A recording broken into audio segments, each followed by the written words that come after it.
ఈ మొక్కని అడ్డసరం అంటామండి. ఇది ఆయుర్వేదంలో చాలా ప్రశస్తి పొందినటువంటి మొక్క అండి ఇది. ఇది ఆకు తమలపాకులాగా ఉండి పొడవు ఎక్కువగా ఉంటుంది ఈ ఆకు. ఇది దగ్గుకి బాగా ఉపయోగపడుతుందనమాట.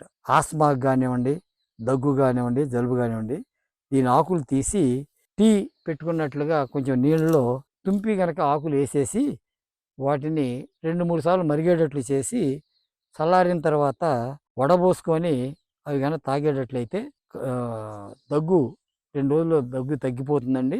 అలాగే ఆస్తమా మీద కూడా చాలా బాగా పనిచేస్తుంది. దీన్ని ఆయుర్వేదిక మందుల్లో కూడా ఈ ఆకుని వాడతారండి. దీన్ని అడ్డసరం అంటామండి తెలుగులో. ఈ రకంగా పువ్వు వస్తదండి. కాడ ఆకు ఇది ఇట్లా ఉంటుందిది.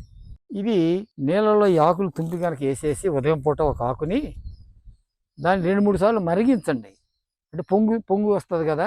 అలా 2, 3 సార్లు వచ్చిన తర్వాత మూత పెట్టి వదిలేసేస్తే అది తాగే అంత వేడికి చల్లారిన తర్వాత వడబోసుకొని తాగేయొచ్చండి.